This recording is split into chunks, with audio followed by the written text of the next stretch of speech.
All right, DC is back. I know all of us DC fans are very excited right now. Things are finally looking up for us.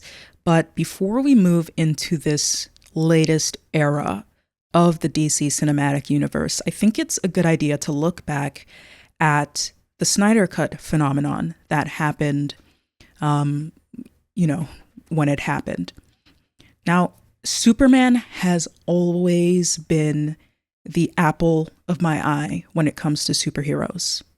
One of my earliest film memories was of me watching Superman Returns.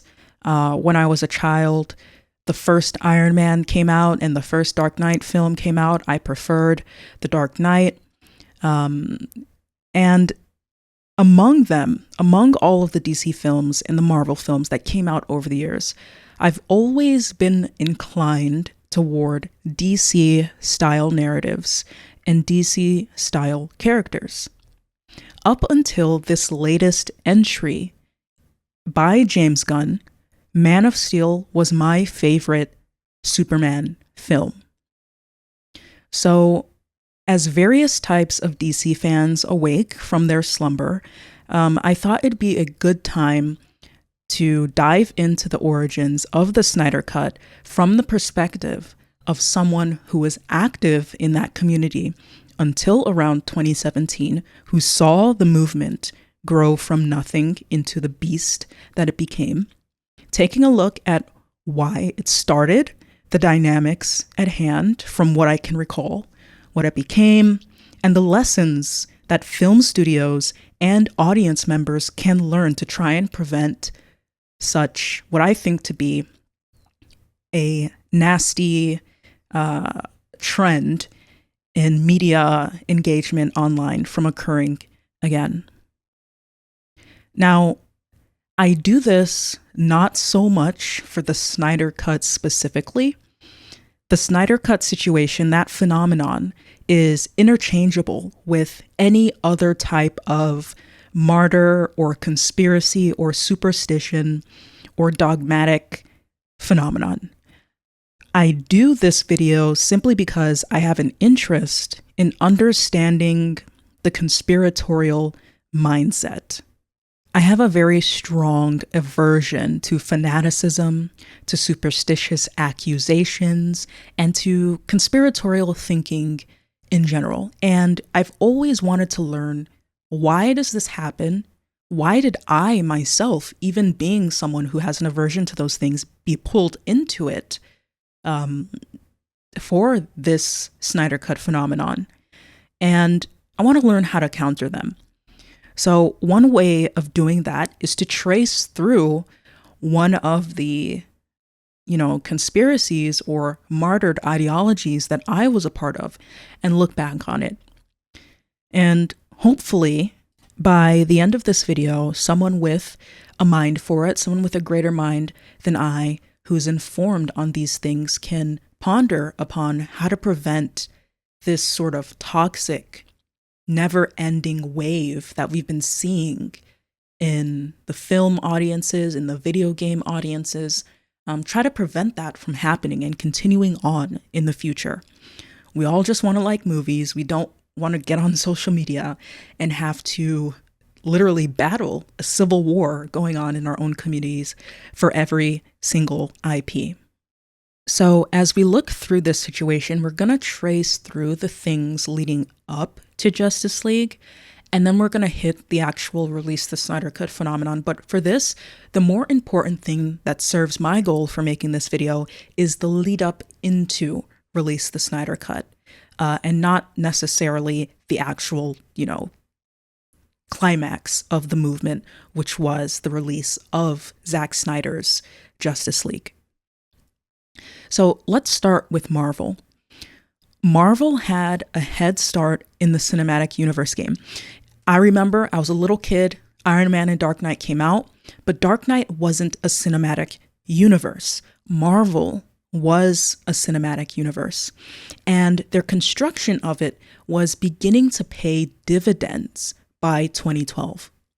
So, in a way, DC's initial attempt at the DCEU with Man of Steel was somewhat soiled by the baggage of coming after Marvel in this new era of comic book movie cinematic universes.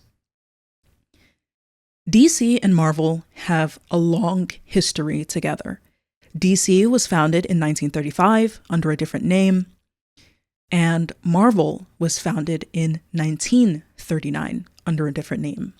So these two giants have existed in the same space and have wrestled against one another for generations over who's going to be the main heroic mythology of the United States. So the cinematic underdog, which was Marvel, being split up amongst Fox, amongst Sony, and amongst Marvel itself, that company, or that movie, The Avengers, saw extreme success to the point where The Avengers was beginning to overshadow Warner Brothers and DC's domination over the superhero video game market, over the comic book sales, over the animated series, and so on and so forth. So even though the Avengers had some A-list superheroes, but a bunch of lesser-known superheroes in there, they were quite successful.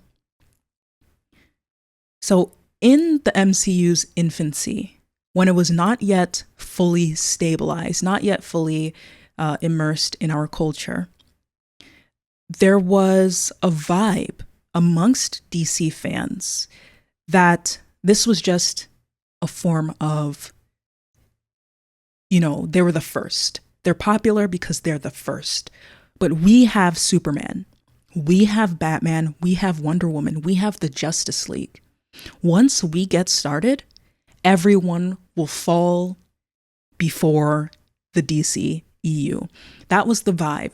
Not necessarily my specific thinking, but the thinking amalgamation of what the hardcore DCEU fans were waiting for.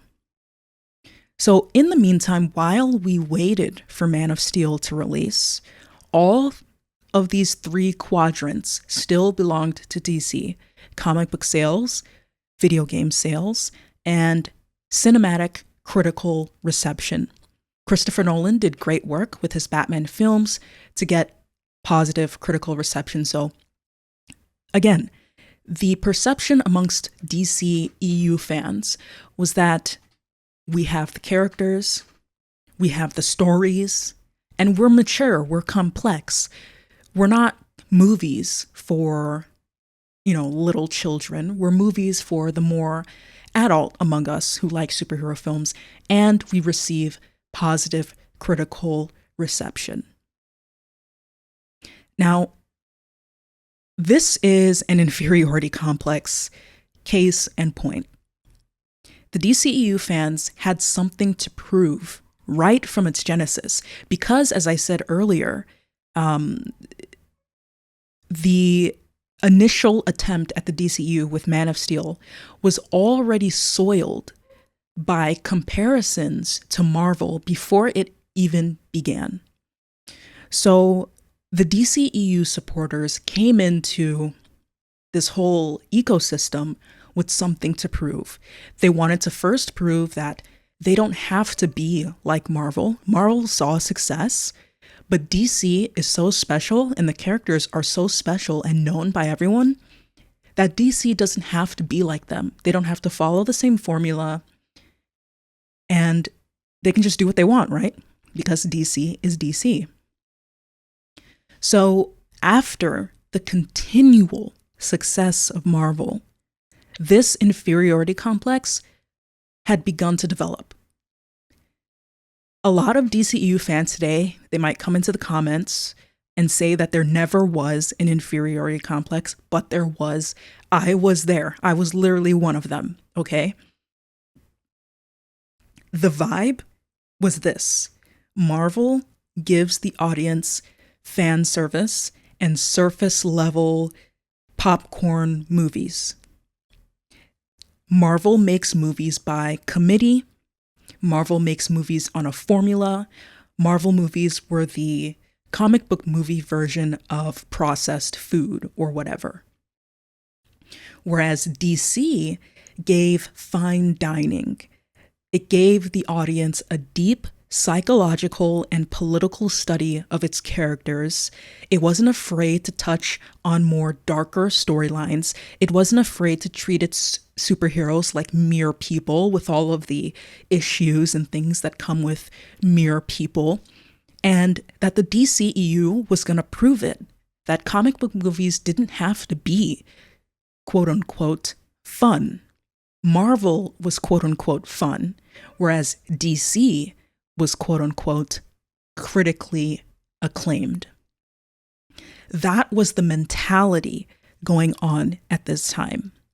The mythologizing of what DC is and what it would mean to the audience in the near future. We're going to go back to that slide with the Avengers, but first, let's just take a deeper look at Man of Steel to really dive into where the splitting of the DC fan base came and where the common stereotypes about DC and Marvel coming from both sides were originated from.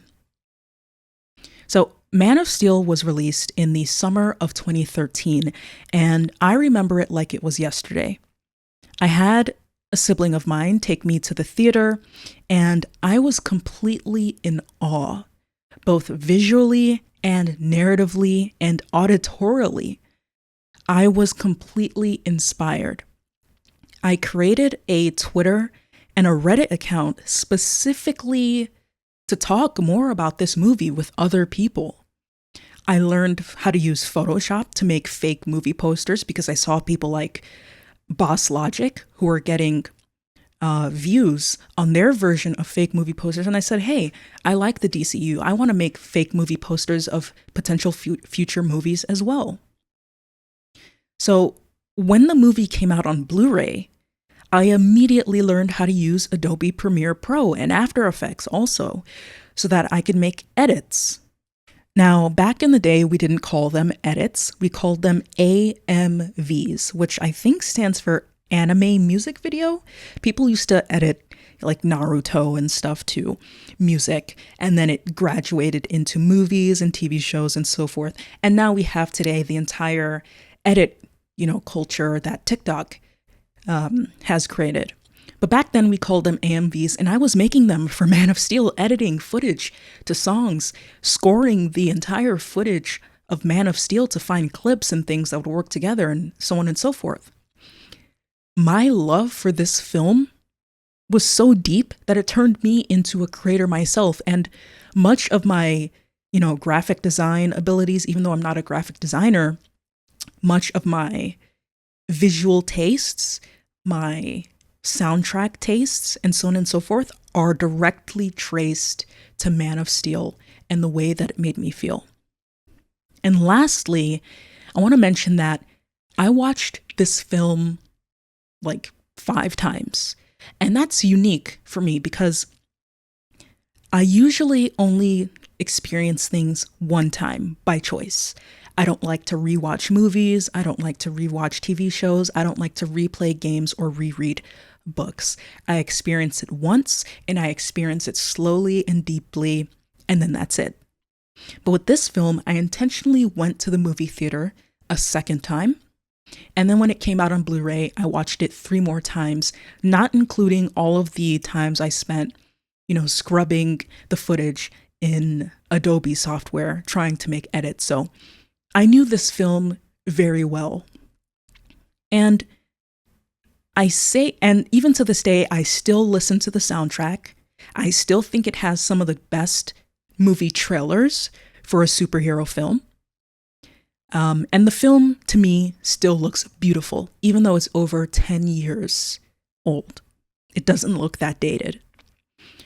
Now, I say all of this not just to fangirl about Man of Steel for no reason, but I want to let you guys in on the fact that this movie, Man of Steel, had a profound impact on a lot of people.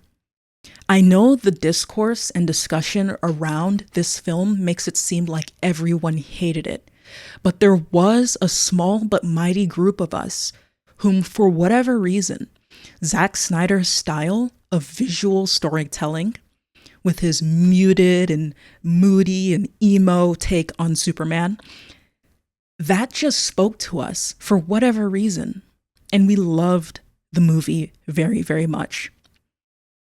And when you love a story that much, you're perplexed when people have a very negative reaction to it. If you've ever liked something that's polarizing, you'll know how it feels. So that style that Man of Steel was created in for a Superman film was very, very opinionated. Man of Steel has a very contentious reputation. It's very polarizing. And right from the start, both fans and critics were split into two camps. So, real quick, in Man of Steel, Superman is forced to kill his opponent, General Zod. He does this because Zod is unresponsive to Superman's attempts to prevent him from killing a cowering family. Superman was essentially forced, by way of the writing of the movie, to kill his enemy. Now, some people, when they saw this, were very aghast and upset, saying Superman should not kill, that he tries as hard as he can to find a better way, that it was inappropriate for a Superman film, for the first Superman film in this new DCEU, to show him killing like that there was too many civilians dying, too many buildings falling, too much destruction, and that Superman wasn't embodying the characteristics that Superman should embody. Now, we'll talk about that later when we get to Superman 2025 very briefly at the end of this. I actually agree with them in hindsight. But remember, we're tracing this from the perspective of as it's happening in real time.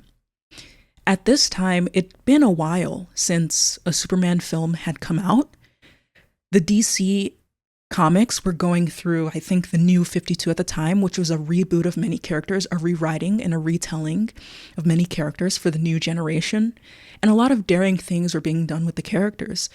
So when the Superman film came out, people like me were already accustomed to this more brooding and moody type of Superman. We didn't have a problem with it. So, at the same time, other people said the film was too muted, that it was devoid of color, humor, and those visual and emotional feather-light qualities that Superman should have. Others, like me, felt that these qualities in Man of Steel were interesting, that the film was daring and worthy of praise for going there with Superman, for making him someone who is almost a little burdened by the weight of what he has to become. So all of these opinions on Superman could be expanded into three categories. And these categories apply to a wide variety of things. And it was according to your tastes in storytelling that would determine which side you fell on. So here are the prevailing stereotypes concerning DC and Marvel films at the time. The idea was that cinematically, DC was muted, like the literal color and the cinematography, it was muted, which made it realistic. That was the stereotype amongst the Man of Steel fans, that this muted color made it realistic, and realistic equals better. Versus Marvel's more vibrant and colorful and light way of doing their cinematography, which the Man of Steel fans would say is more childish. It is attempting to manipulate your emotions, make you happier when you watch the film. as opposed to the story making you happy and so on and so forth. They believe that essentially muted equals realistic and realistic equals good, vibrant equals unrealistic, and unrealistic equals bad, or at the very least, worse than realistic. In terms of the narrative, Marvel was about man being lifted up into godlike status, whereas DC was about pulling down and deconstructing godlike figures into mere man. That was the stereotype amongst early DCEU, like hardcore supporters. And lastly, there is an interpretation camp that has two sides as well. So some quick backstory on the US. In the United States, we are a very young country. And in the absence of a shared mythology, we craft these superhero stories to teach messages and to speak to people across generations instead of religious deities, as some other countries might have, or mythological origins. We have these secular super characters that we continually refresh and reimagine and use to represent situations, conflicts, demographics, ideals, morals, and so on and so forth. Now, for Superman specifically, if you were to consider him metaphorically to be equivalent to a deity in some other traditional ancient religion, in those religions, different people worshipped different deities because they have different interpretations and they relate to different deities, blah, blah, blah.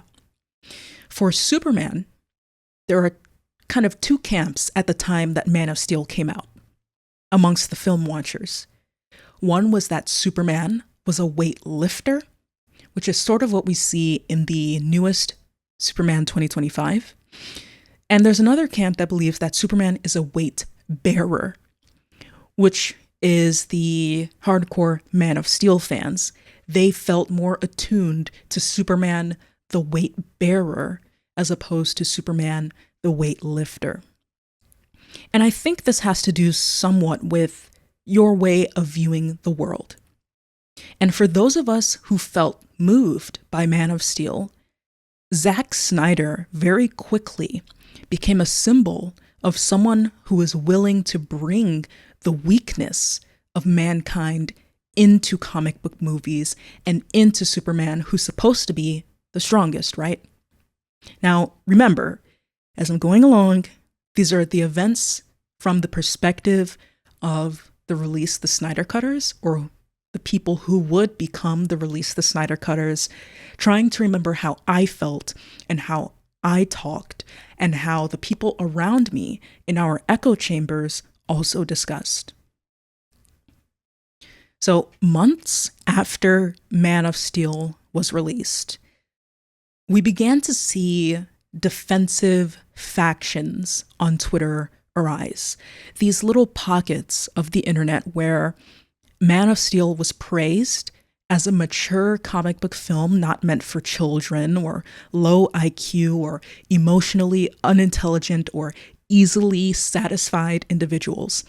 We'll call this group of people the proto-Snyder cutters until they actually become the Snyder cutters in the future.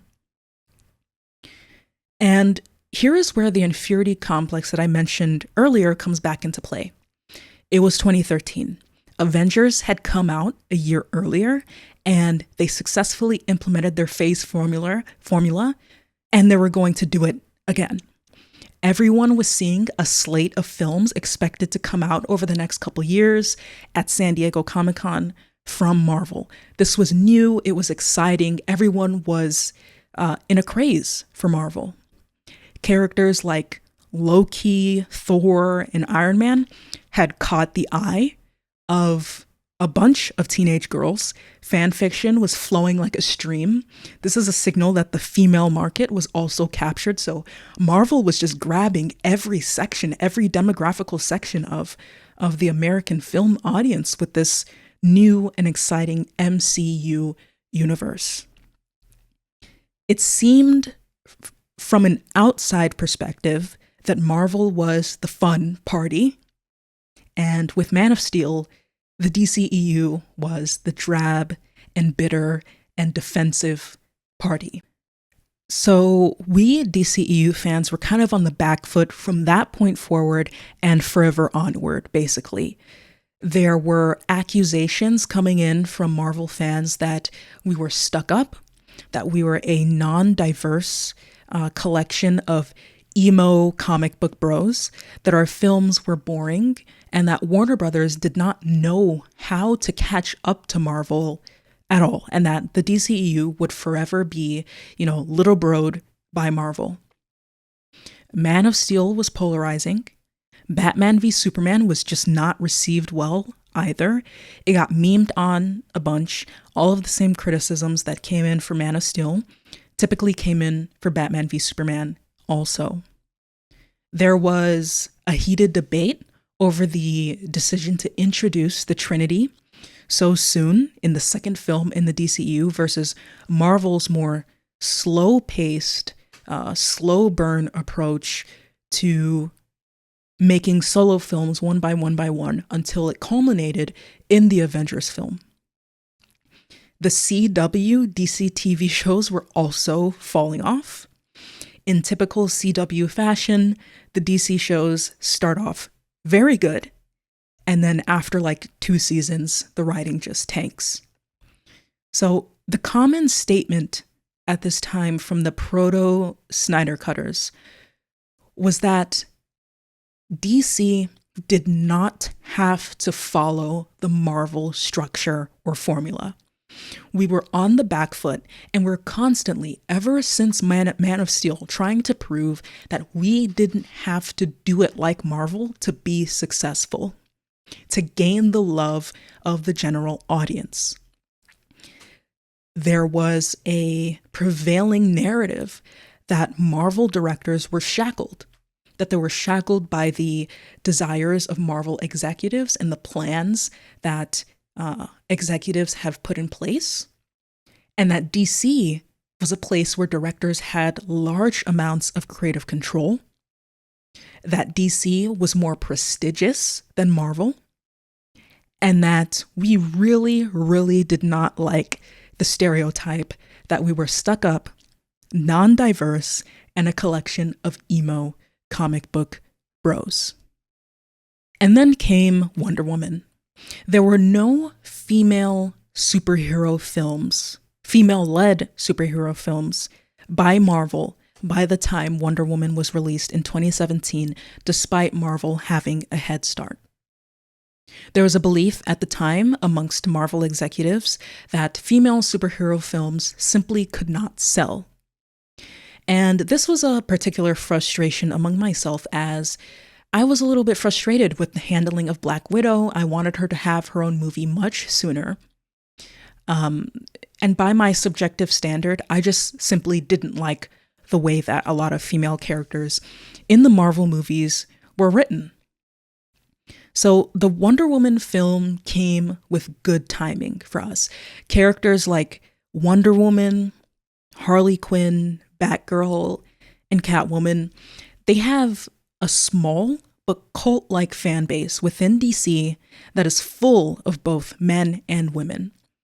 And with Man of Steel's Easter egg referencing the possible existence of a Supergirl, the DCEU fan base was ready and primed and accustomed to female-led stories. Unfortunately, we didn't get that Supergirl film from the DCEU, but James Gunn came in to save the day in 2026. But back to this. So perhaps it was the accusations of the DCEU fanbase being full of angst and devoid of women would be laid to rest with this Wonder Woman film. Unfortunately, the film was received more positively than Man of Steel and Batman v Superman, but the same stereotypes and the same criticisms of it being drab and dark and moody persisted. It wasn't an ace. It didn't ace it. And we believed in the DCEU all we needed was one ace. One film that would knock it out of the park and prove that DC did not have to abide by the Marvel formula or consider the criticisms of those quote-unquote without enough emotional intelligence who didn't understand peak movies like Man of Steel and BVS. We needed one film that would remind the comic book movie audience who the big dog is and who has the historic characters. So before we get into Justice League and the anticipation of it, let's talk about the man himself. Zack Snyder was the director of Man of Steel and Batman v Superman. He was heavily involved with the first Wonder Woman movie alongside Patty Jenkins, and he's known for his surreal and hyper-visual mode of storytelling that sort of evokes this mythological quality when you watch it. If you don't know what I'm talking about, watch his 300 movies, for example, those Spartan movies. You'll get a really good grasp over the highly recognizable style of a Zack Snyder film. So, us proto-Snydercut fans loved Zack. But the future Snydercut fans actually took their love to an extreme. They martyred him. And they began to worship an image of him as they had constructed him in their minds and his goals and his wants for the purpose of their crusade against the grievances of the film industry for not recognizing the brilliance of his portrayal of Superman in Man of Steel and Batman v Superman. As we go deeper into this phenomenon, I want you to understand that Zack Snyder had literally nothing to do with the Snyder Cut except being the one who finally directed the final cut after years and years of petitioning. He barely talked on social media about anything except giving updates on his latest films.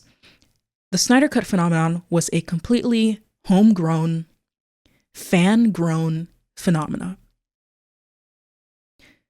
So as we go deeper, we'll begin to see what started off as a good faith defense of his work and an expression of love for his work turn into a cult-like rejection of any criticism whatsoever, and the deflection of it as being merely an attack on Zack Snyder personally, which the Snyder Cutters feel it was their job to defend him to the ends of the earth. So the deflection of criticisms being an attack on him personally that were motivated by nefarious, hidden, subversive, secretive industry forces. We'll get to see more of that and really get into it in the Justice League section when Zack Snyder is replaced by Joss Whedon. And that is where the real movement began.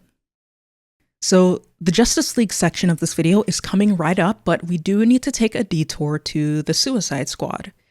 It's a very interesting situation which mirrors exactly what happened in 2025 with the new Superman film. So there's a quick cameo here from James Gunn himself. Of course, James Gunn is the director of the 2025 version of a Superman film and the head of the new DCEU. James Gunn has been involved in both Marvel and DC. For DC, he made a film called The Suicide Squad, and for Marvel, he made the Guardians of the Galaxy. When James Gunn came out with The Suicide Squad, he sort of sparked his own Release the Snydercut moment, except not in his favor, in the favor of the director you see on the right. This movement was called Release the Ayer Cut, after the director of Suicide Squad, David Ayer. You see, David Ayer in 2016 directed a film called Suicide Squad. In typical DCEU fashion, it was highly polarizing, with the general mood being that it was okay, but there were just things wrong with it that could be better. When we get into 2017 with the Release the Snydercut movement, there were additional accusations on top of the accusations being made and the conspiracies about what happened on the set for Justice League. There were accusations that David Ayer himself was forced to make edits to this film that he did not want to do, and that it was an extension of the poor leadership at Warner Brothers, alongside all of the production issues that Justice League itself was facing on set. So he made that movie in 2016 called Suicide Squad. In 2021, 5 years later, a movie named The Suicide Squad was released by James Gunn. It was generally received very well, with a much warmer attitude, despite the baggage of the DCEU sort of trailing after it. This film managed to shed a lot of that old DCEU baggage with a fresh take. And we'll see James Gunn do this exact maneuver again with the Superman film in 2025. I guess that's what you hire individuals, high caliber industry giants like James Gunn to do for you. And so if you were wondering where all of this wave of hate against Superman 2025 and James Gunn specifically was coming from in the Release the Snydercut crowd, this is where it started. It started in 2021, 4 years prior, with the release of The Suicide Squad. This is the genesis of the beef between the Snydercut movement and James Gunn specifically. Right, we've made it to Justice League. Now, Justice League suffered a lot of production issues. Here's a quote that I took from the Wikipedia page, I believe. Justice League had a troubled production. During filming, it was reported that the rewrites by Jeff Johns caused issues with Warner Brothers executives. Due to the negative feedback that the theatrical version of Batman v Superman received, it was reported that Warner Brothers held a footage summit for writers. This caused numerous rewrites as Justice League was filming. Now, the film was filmed, and during post-production, Zack had to step away from Justice League due to a family tragedy. In his place, Joss Whedon, the director of The Avengers in 2012, the movie that Man of Steel was repeatedly compared to when it was created, became the director and head of Zack Snyder's Justice League. I can't even begin to describe the amount of anger and mold that was going around in the DCEU at the time that this happened. Genuinely, it was like our world was falling apart. It felt like we were getting cucked by Marvel when they brought him over to replace Zack Snyder. After Joss Whedon assumed his position as director of Justice League, there were 2 full months of reshoots that shifted the movie's tone, entire subplots were modified, and the visual style and color grading of the film was reworked. Now, I mention over and over that Zack Snyder's films are distinctly known for having his specific visual style. You may not like the writing of his films, you may not like the story of his films, but everyone knows that a Zack Snyder film has a specific look. So the visual changes to the film that came as a consequence of these 2 months of reshoots were instantly noticeable to hardcore DCEU fans. This is what started the suspicion that Zack Snyder's work had been chopped up, butchered, or reworked during that time period without Zack Snyder's approval. On top of all of that, Kevin Tsujihara mandated that the film be under 2 hours long. As a result, Justice League in its theatrical release was exactly 2 hours. This also became a point of contention amongst the DCEU fans, as they felt like this hard stop at 2 hours was not indicative of what they had promoting DC was allowing its directors to do, which was to have creative freedom. And on top of that, we have this image here of Henry Cavill as Superman in Justice League. And if you look at it, you can just tell that something's a bit off. And that is what we call the mustache gate, right? During the reshoots, Henry Cavill was scheduled to be filming Mission Impossible Fallout. And for that film, he was contractually obligated to have a thick mustache, which Warner Brothers had requested to Paramount to allow him to shave it, and Paramount refused. So as a result, Henry Cavill had to film his reshot scenes in Justice League with that thick mustache, and the visual effects team was to remove it in post-production using CGI. As a result, you get this kind of uncanny look above his lip and on his upper lip. This is a small thing, but it became a shorthand image that the Release the Snyder cutters would use to symbolize what they believed as a film that did not live up to what they believed Zack Snyder was capable of, and a symbol of what they believed to be sloppy filmmaking.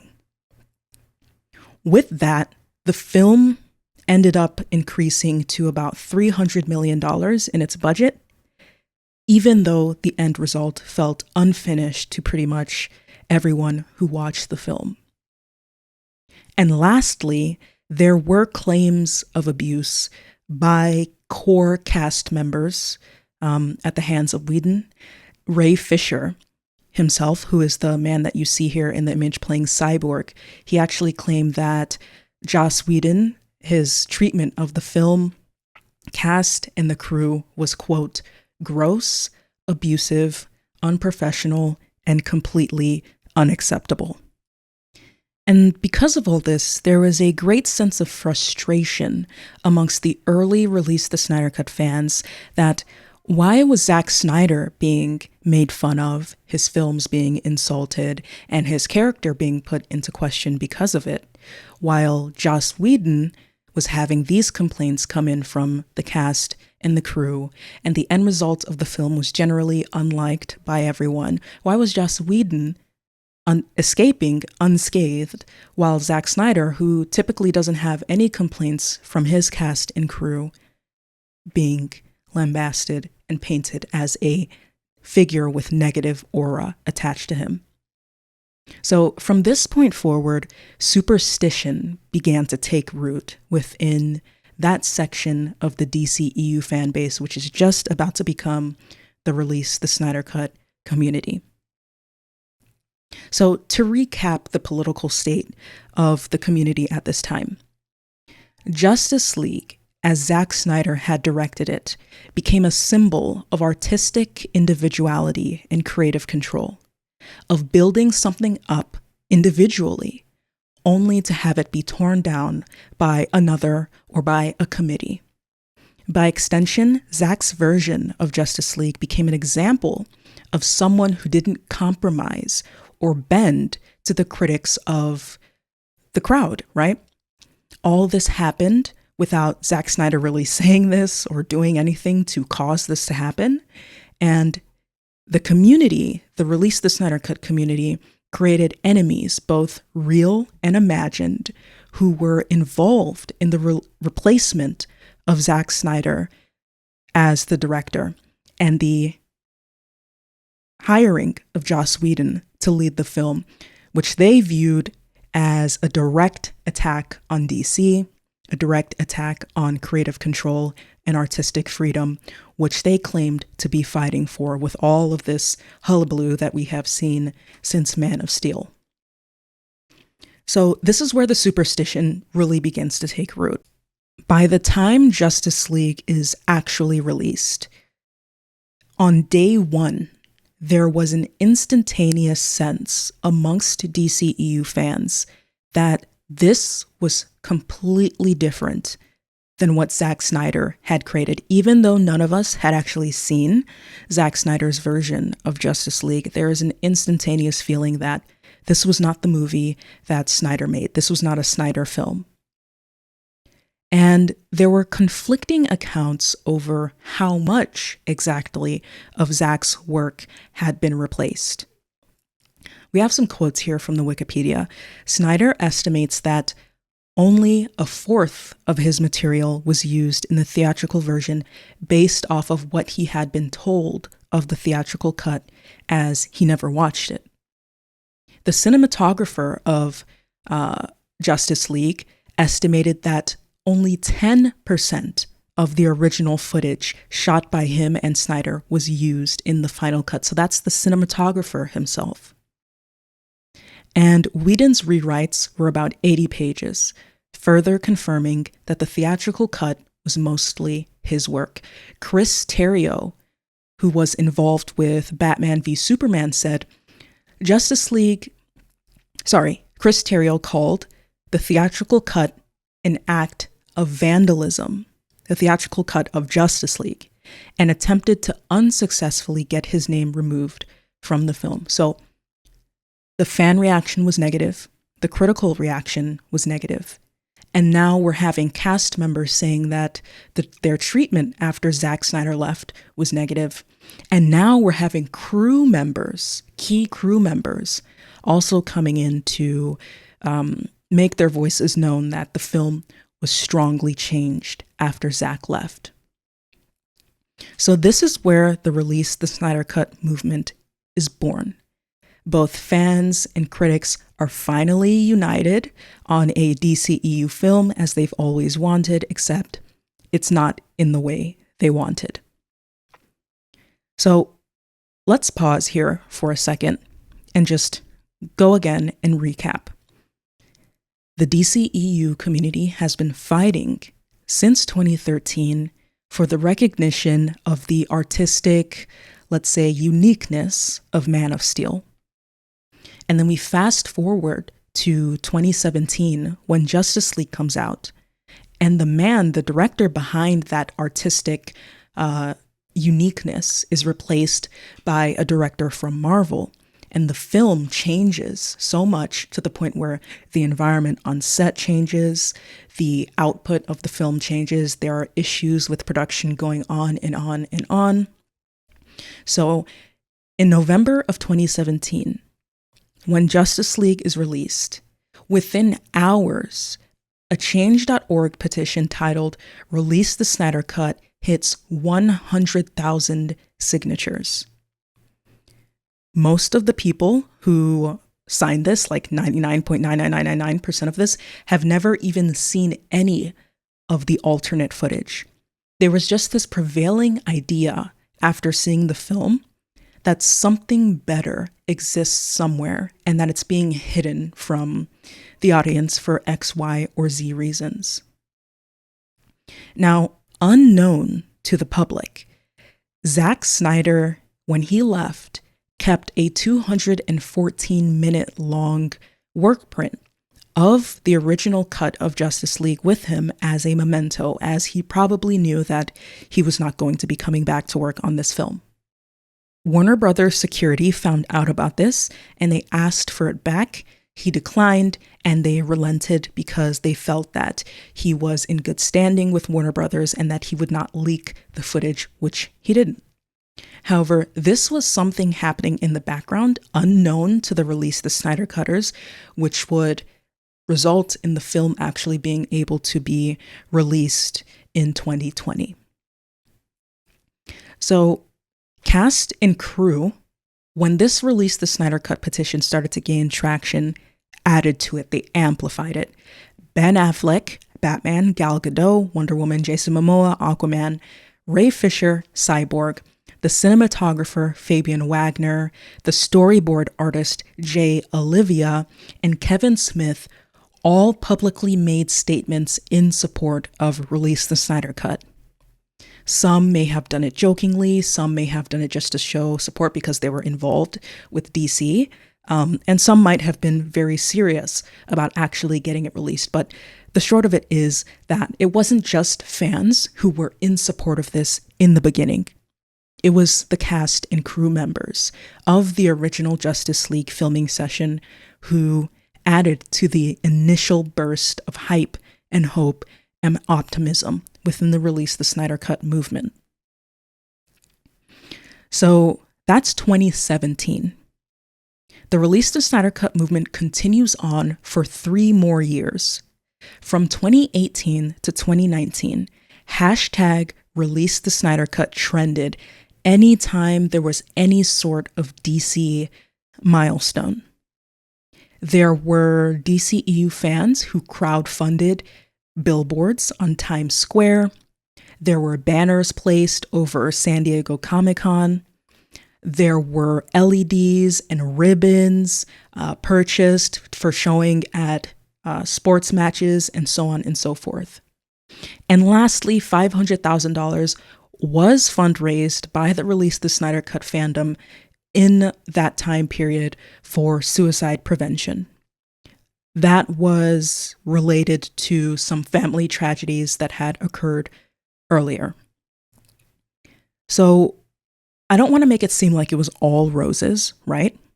That was the side of the Release the Snydercut movement that we in the echo chamber saw. However, anyone outside was prone to becoming a victim of harassment. Journalists, Warner Brothers staff members, the former president of DC all reported that they had been victims of coordinated harassment. Zack Snyder himself had left social media. He'd gone dark on it to focus on his personal life. And so the Release the Snydercut movement was without its quote-unquote leader that they had fashioned for themselves. And they were sort of wild, doing whatever they felt was necessary to make their seriousness about getting this film released noticed. At this time, conspiracy talk also blossomed. There were a lot of conspiracies that Disney had hired plants within Warner Brothers. Yes, this was a real conspiracy that Disney had hired plants within the critics industry and within the film industry and within Warner Brothers that sabotaged the reshoots of Justice League and that sabotaged the film ratings of the other DCEU Zack Snyder films. This narrative offered a tidy and simple explanation for our collective creative disappointment. It also gave us a very neat scapegoat that wasn't a specific person, but rather a superstitious, nebulous force that was working against the DCEU. That if the DCEU was just simply left alone to its own devices, it would prosper and thrive. However, there have been subversive forces at play which have made the DCEU not prosper. So there was this group identity around Release the Snydercut that formed very, very quickly. For some, it was a movement of just expressing support for Zack Snyder in a difficult time when he had to step away from a movie that he was almost finished with. For others, it was a political thing, striking out against the way in which Marvel films were made in comparison to DC. For others, it was simply a team sports thing. They wanted to support DC over Marvel no matter what. And for others, they were simply just curious and excited about this original version of Justice League, which would have had Zack Snyder's traditional visual style. So this kept going on. Release the Snyder Cut kept trending. And by May of 2020, HBO Max, a new streaming platform at the time, had announced Zack Snyder's Justice League would be releasing with an additional budget of $30 million to finish it up and clean up whatever needs to be cleaned up. In March of 2021, the film released on the platform. It was 4 hours long or so with a 4:3 aspect ratio.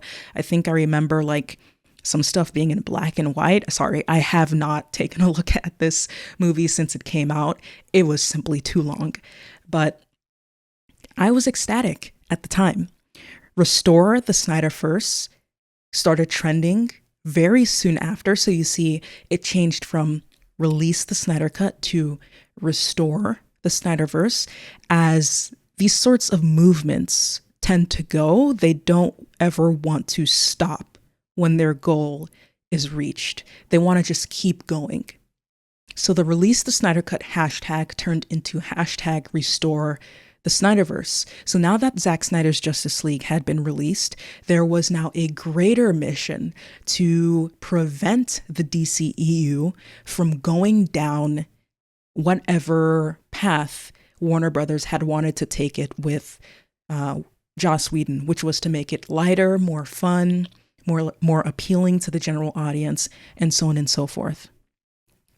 So Zack Snyder's Justice League actually got a lot of views on HBO Max. It was good for HBO to have that on there for them. It was a good business move for them. Critics were kinder to Zack Snyder's Justice League than they were to some of the other previous films, but the reception was still not that great. It was a meh that looked more pretty than it had in 2017, essentially. That was the vibe I was getting from critics. The remaining parts of the industry, so the audiences, the fans, hailed it as a sort of fan studio win-win or a fan studio lose-lose.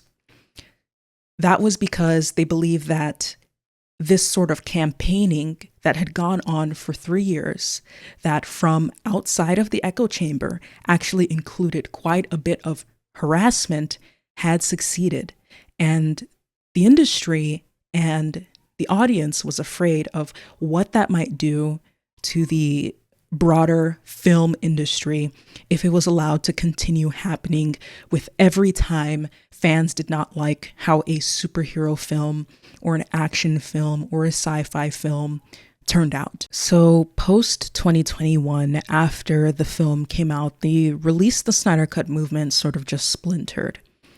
People who were involved in it just to see that film come to fruition kind of dropped out.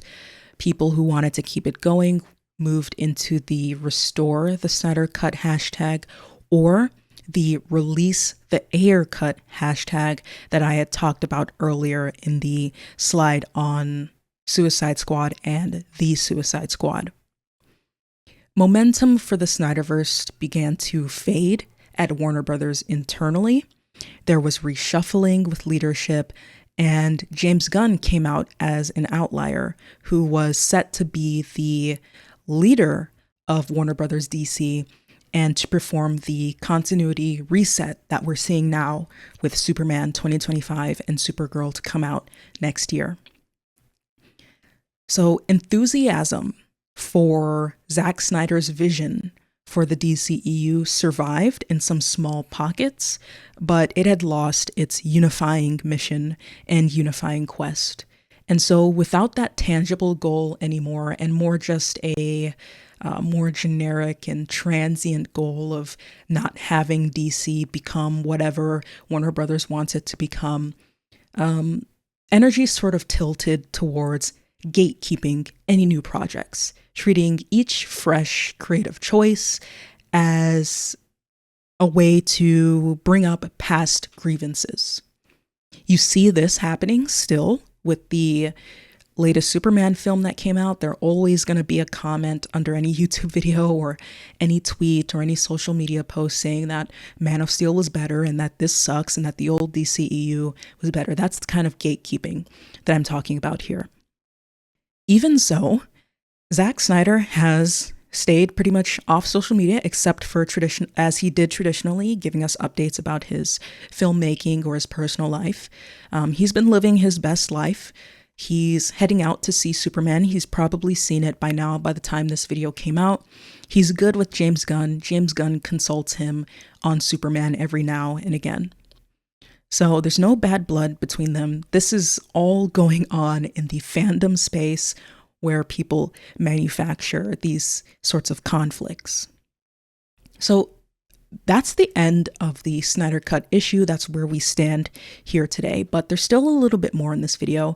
I want to talk about the legacy that this all leaves for DC, and the farewell and where DC is going. So, like I said in the beginning, the entire point of this video was that someone who has a mind for it can get informed on the Release the Snydercut situation from someone who is in it. They can notice patterns, anything that they can draw out, and maybe they can come up with some sort of idea on how to prevent this from happening. Because the way social media works right now, the algorithm and everything else incentivizes people to form these little factions and to go on harassment campaigns or to just bring in a bunch of negativity that doesn't need to be there. We started off as people who were just simply fans of Man of Steel and wanted the world to know that there were people who were genuinely moved and touched by the portrayal of Superman in that film, and that not everybody hated it. However, over time, it grew into a bunch of other things that got mixed in, a bunch of ideals, a bunch of grievances, some inferiority complexes, all winding up into people becoming very dogmatic about things and almost quite cultish. So the lesson here is that solidarity is cool and all that. It makes people feel good, but it should be built on something positive. Not something that brings about negative energy, not something that seeks to harass or hurt or bring others, down. It's a pretty basic statement, but I think people need to hear that.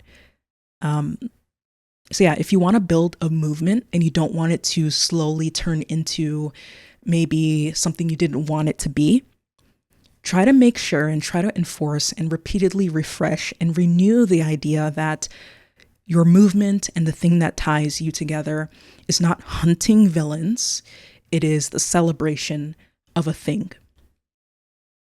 So, at the time of writing this script, I was heading out to see the new Superman film. I hadn't watched it yet. I was just writing the script, waiting and biding my time until it was time to go to the movie theater. After having seen it, I feel even more strongly about everything that I said in this video. I personally, myself, now see Superman differently than I had when I saw Man of Steel in 2013.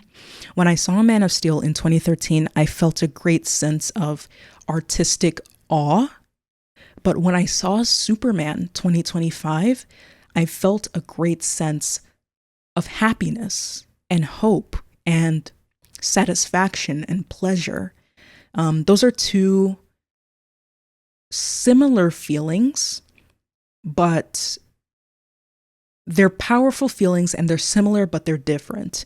And sitting back and just thinking on if I could only watch one film again, I would choose Superman 2025 every time, I think. It just left me with such a lasting, pleasant, warm feeling that I haven't really gotten from other films in a very long time. Shout out to Zack Snyder. He was a massive inspiration for me growing up. And also shout out to James Gunn. He's dealt with, just like Zack and just like a lot of other film creatives in the industry, they've been dealing with a lot of issues with social media and fan wars and all of these factions and tribal mentalities amongst people. And they don't quit. They continue to make films that all of us enjoy, and they never really lower themselves to the level of harassment and insulting, and that is commendable. I believe Warner Brothers and DC made a very, very smart and apt choice choosing him to lead the future of the DCEU. He has a unique ability to shed the baggage of past films and the past DCEU fandom with every DC film he makes. He did it with The Suicide Squad, and he did it again with Superman 2025. I'm severely looking forward to the new Supergirl film. I think I'm going to get a DC Comics subscription for the first time in a long time, just so that I can read Women of Tomorrow, which the Supergirl film is supposedly adapting. So that's me getting back into comics, something that is very beautiful. I've always felt like American comics were exceptional, but the comic industry was just not that appealing to get into. So I'm very happy when something actually makes me feel like getting into comics again. So congrats to the DCEU fans like me who have essentially been ignoring whatever's been going on in the DCEU space since 2017-ish, or sorry, it's 2021-ish. We've kind of just been sitting back and not saying anything for a while, enjoying the Marvel movies and Marvel TV shows. But it looks like there's light at the end of the tunnel. We're finally getting that reboot, and I love it. I love what we got with Superman 2025. So, cheers.